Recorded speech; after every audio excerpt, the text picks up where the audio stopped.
नमस्कार साथियों, स्वागत है आप सभी का फिर से एक बार अपने YouTube channel DC geography classes में। यदि चैनल पर नए हैं तो चैनल को सब्सक्राइब कर लीजिए और बेल आइकन को प्रेस कर लीजिए ताकि हर नई वीडियो की नोटिफिकेशन आप तक आसानी से पहुंच सके। तो चलिए आज का सेशन हम लोग शुरू करते हैं। ज्योग्राफिकल थॉट के ऊपर जो हमारा सीरीज चल रहा है उसमें हम लोगों ने परिचय कर लिया था और कुछ यूनानी भूगोलवेत्ताओं को भी हम लोगों ने देख लिया था, जिसमें भाग 1 में हम लोगों ने होमर, थेल्स और एनेक्सिमेंडर को देखा था। भाग 2 में हम लोगों ने पाइथागोरस, हिकेटियस और हेरोडोटस को देखा था। और आज इसी का भाग 3 जिसमें हम लोग देखेंगे हिपोक्रेटस को, प्लेटो को, अरस्तु को। तो चलिए स्टार्ट करते हैं आज का सेशन। तो आज के सेशन में सबसे पहले हम लोग देखेंगे हिपोक्रेटस को। तो इनका जो लाइफ या टाइम पीरियड था वो 460 बीसी से लेकर 376 बीसी के बीच रहा। अब जो हिपोक्रेटस हैं इन्हें जलवायु विज्ञान का जनक कहा जाता है। फिर से हिपोक्रेटस को जलवायु विज्ञान का जनक कहा जाता है, ध्यान में रखिएगा। अब इन्होंने भूगोल में क्या कंट्रीब्यूट किया, ठीक है, भूगोल से संबंधित इन्होंने क्या योगदान दिया, तो देखते हैं हम लोग उसे भी। पहले के जितने भी विद्वान हुआ करते थे किसी एक विषय में महारत हासिल नहीं होता था उन्हें, वो कई विषयों के महारथी हुआ करते थे, ठीक है। तो हिपोक्रेटस जिन्होंने पृथ्वी पर जलवायु का क्या और कितना प्रभाव पड़ता है इसकी व्याख्या उन्होंने की थी। मतलब कि अगर ये हमारी पृथ्वी है तो इस पृथ्वी के ऊपर क्या जलवायु का कोई प्रभाव पड़ता है, अगर पड़ता है तो फिर कितना। तो इन सारी चीज़ों को इन्होंने एक्सप्लेन करने की कोशिश की थी। अब हिपोक्रेटस पहले व्यक्ति थे जिन्होंने पृथ्वी के झुकाव को, जो अर्थ हमारी टिल्टेड है, झुकी हुई है, पृथ्वी के झुकाव को पृथ्वी के विभिन्न स्थानों पर पाए जाने वाली जलवायु के कारण से सिद्ध किया। यानी पृथ्वी के हर भाग में जो जलवायु पाई जाती है उसका कारण इन्होंने क्या बताया, पृथ्वी के झुकाव को। मतलब कि पृथ्वी के झुकाव के कारण ही पृथ्वी के अलग अलग भागों में अलग अलग प्रकार की जलवायु पाई जाती है, ऐसा हिपोक्रेटस का मानना था, ठीक है। जैसे आप देखिए कि ये हमारी पृथ्वी है, ठीक है, बीच में इक्वेटर लाइन पृथ्वी के बीचों बीच से गुजरी है। अब जो हमारी पृथ्वी टिल्टेड है वो ये 23.5 23.5 डिग्री टिल्टेड है, झुकी हुई है। अब यही टिल्टेड यानी इसी झुकाव को हिपोक्रेटस ने माना कि जो पृथ्वी का झुकाव है उसी के कारण पृथ्वी के अलग अलग भागों में अलग अलग प्रकार की जलवायु पाई जाती है। ऐसा क्यों? तो हम लोग भी जानते हैं कि जो सन है, सन का रेज पृथ्वी पर इक्वल नहीं पड़ता है, एक समान नहीं पड़ता है। पृथ्वी के झुकाव के कारण जो सूर्य की किरणें हैं वो पोल की तरफ तिरछी पड़ती हैं, जबकि विषुवत रेखा के आसपास सूर्य की किरणें लंबवत पड़ती हैं। तो इन्हीं चीज़ों को हिपोक्रेटस ने बताने की कोशिश की है, ठीक है। अब हिपोक्रेटस से प्रेरित होकर, हिपोक्रेटस से इंस्पायर होकर, प्रेरित होकर हम्बोल्ट ने जलवायु विज्ञान की नींव रखी। इस चीज़ को समझिएगा, हिपोक्रेटस से इंस्पायर होके, प्रेरित होके जो हम्बोल्ट थे उन्होंने जलवायु विज्ञान की नींव रखी, इसलिए हम्बोल्ट को जलवायु विज्ञान का पिता कहा जाता है, ठीक है। अब यहाँ एक चीज़ समझिएगा कि जो हिपोक्रेटस है वो तो जलवायु विज्ञान के जनक है, और हम्बोल्ट जो कि किन से इंस्पायर्ड थे, हिपोक्रेटस से, तो उन्हें जलवायु विज्ञान का पिता कहा जाता है। मतलब हिपोक्रेटस को जनक कहते हैं और हम्बोल्ट को पिता कहते हैं। मतलब क्या है? मतलब ये है कि अगर जलवायु विज्ञान की किसी ने नींव रखी थी, यानी कि फाउंडेशन, तो उन हिप्पोक्रेटस थे। और जलवायु विज्ञान के बारे में आगे जो भी शोध कार्य किए, उनसे संबंधित जो भी तथ्य लोगों के सामने रखे, या जलवायु विज्ञान के विकास में जो भी कार्य किए, उन्होंने, हम्बोल्ट ने ये काम किया है। यानी कि हम्बोल्ट ने जलवायु से संबंधित, जलवायु विज्ञान से संबंधित जो भी काम है उन्हें आगे बढ़ाने का काम किया है। ठीक है, इसीलिए जलवायु विज्ञान का जनक हिप्पोक्रेटस है और जलवायु विज्ञान का पिता हम्बोल्ट है। इस चीज़ को ध्यान में रखिएगा। ठीक है, अब चलते हैं हम लोग प्लेटो के ऊपर। ठीक है, अगर आप प्लेटो को देखें तो इनका जो जीवन का समय था वो 427 बीसी से लेकर 347 बीसी के मध्य रहा। ठीक है, अब प्लेटो, जिन्होंने पृथ्वी को चपटी नहीं बल्कि गोलाकार या अंडाकार बताया। प्लेटो ने पृथ्वी को गोलाकार या अंडाकार बताया। इन्होंने चपटी नहीं बताया, पृथ्वी को चपटी नहीं बताया। ठीक है, अब प्लेटो ने भी जो भूगोल में योगदान दिया है उसमें से सबसे महत्वपूर्ण है कि जो भौगोलिक तत्व हैं उसका मानव क्रियाकलाप पर क्या प्रभाव पड़ता है। ठीक है, अब भौगोलिक तत्व में हम क्या ले सकते हैं?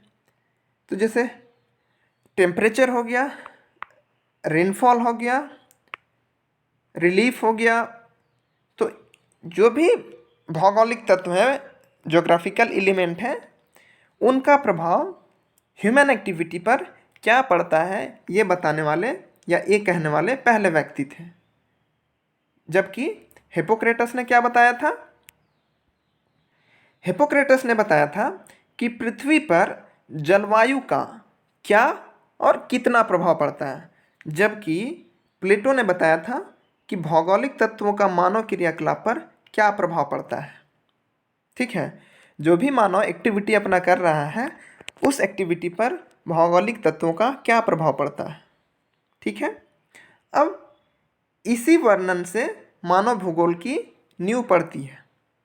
भूगोल में जो मानव भूगोल है, तो जो प्लेटो का ये स्टेटमेंट था ना, और ये जो उनका कथन था, इन्हीं सारी चीज़ों के बाद ये जो ह्यूमन ज्योग्राफी, मानव भूगोल है, उनकी नींव पड़ती है।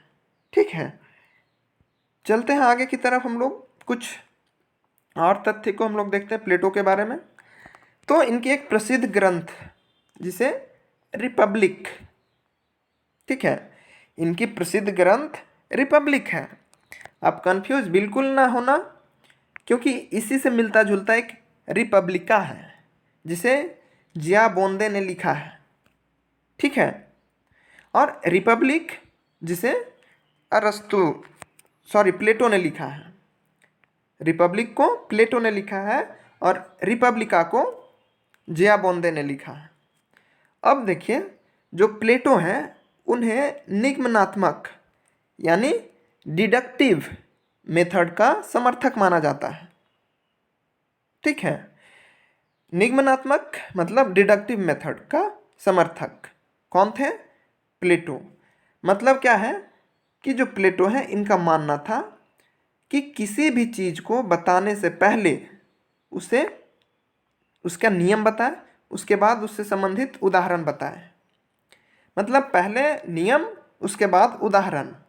इसे हम लोग सामान्य से विशिष्ट की ओर भी कह सकते हैं। प्लेटो क्या बताए? निगमनात्मक विधि के समर्थक थे, और इन्होंने बताया कि पहले किसी भी चीज़ को बताने से पहले हम उसका नियम बताएंगे, उसके बाद हम उससे संबंधित उदाहरण बताएंगे। इसी को हम लोग सामान्य से विशिष्ट की ओर भी कहते हैं। जबकि अरस्तु आगमनात्मक विधि के समर्थक माने जाते हैं। हम यहाँ दोनों को इसलिए ऐड किए हैं ताकि आपको ये ध्यान रखने में सुविधा हो, आप तुलना करके दोनों को याद रख सकते हैं। तो प्लेटो निगमनात्मक, अरस्तु आगमनात्मक। तो आ से अरस्तु, आ से आगमनात्मक, ये याद रख सकते हैं। ठीक है। अब आगमनात्मक में क्या होता है कि सबसे पहले आप किसी भी चीज़ को बताने से पहले आप उदाहरण दें, उसके बाद आप नियम की तरफ जाएं। मतलब कि पहले विशिष्ट, उसके बाद सामान्य। समझ आ गया? एक बार फिर से देख लीजिए। निगमनात्मक प्लेटो, आगमनात्मक अरस्तु। निगमनात्मक पहले नियम फिर उदाहरण, और आगमनात्मक पहले उदाहरण फिर नियम। निगमनात्मक सामान्य से विशिष्ट, आगमनात्मक विशिष्ट से सामान्य। ये आपको ध्यान में रखना है। ठीक है। अब हम कुछ एडिशनल चीज़ों को भी देखने की कोशिश करते हैं, मतलब कुछ हटकर या इससे संबंधित, जो बहुत ही इम्पोर्टेंट है। तो देखिए, जो सुकरात थे ये प्लेटो के गुरु थे। ठीक है। जो सुकरात थे प्लेटो के गुरु थे। मतलब कि हम इधर से चलते सिकंदर की तरफ से। सिकंदर के गुरु अरस्तु, अरस्तु के गुरु प्लेटो, और प्लेटो के गुरु सुकरात थे। फिर से, सिकंदर के गुरु, सिकंदर के गुरु अरस्तु, और अरस्तु के गुरु प्लेटो, और प्लेटो के गुरु सुकरात। मतलब सुकरात गुरु थे प्लेटो के, प्लेटो गुरु थे अरस्तु के, और अरस्तु गुरु थे सिकंदर के। ये चीज़ आपको ध्यान में रखना है। तो चलते हैं अब हम लोग अरस्तु की तरफ आगे बढ़ने की कोशिश करते हैं। अब अरस्तु का जो टाइम पीरियड था, समय अवधि था, 384 BC से 322 BC के बीच। ठीक है। अब ये जो अरस्तु थे ये नियतिवादी थे। ठीक है। ये नियतिवादी थे। अब अरस्तु को ही मौसम विज्ञान का जनक कहा जाता है। जो अरस्तु हैं उन्हें मौसम विज्ञान का जनक कहा जाता है। और इनकी एक प्रसिद्ध पुस्तक थी जिसका नाम मेट्रोलॉजिका था। ये इम्पॉर्टेंट है और ये नेट के प्रश्न में पूछे जा चुके हैं। अरस्तु की प्रसिद्ध पुस्तक मेट्रोलॉजिका, ध्यान रखिएगा। मेट्रोलॉजिका किसकी रचना है? तो अरस्तु की। अब इन्हीं की एक और पुस्तक है जिसे पॉलिटिक्स कहते हैं। अरस्तु की एक और रचना है पॉलिटिक्स, जिसमें इन्होंने मानव के कार्यों का भौगोलिक कारकों के साथ संबंध स्थापित किया है। ये प्रश्न पूछा जा सकता है कथन और कारण में। ठीक है, इसलिए ध्यान से इसको समझिएगा। पॉलिटिक्स जो पुस्तक है अरस्तु की, इस पुस्तक में इन्होंने ये बताने की कोशिश की है कि मानव का जो भी एक्टिविटी है, कार्य है, उसका भौगोलिक कारकों के साथ संबंध, रिलेशन बताया है। अब इसको हम लोग कैसे समझेंगे? तो हम लोग इस तरह समझ सकते हैं कि पृथ्वी है। अब पृथ्वी का अप उष्णकटिबंधीय क्षेत्र, समशीतोष्ण कटिबंधीय क्षेत्र और शीत कटिबंध क्षेत्र देख सकते हैं। ठीक है। तो इसका रिलेशन मानव की एक्टिविटी पर, क्या जो एक्टिविटी मानव इक्वेटर के आसपास करता है, इस प्रकार की एक्टिविटी क्या पोल रीजन में कर सकता है?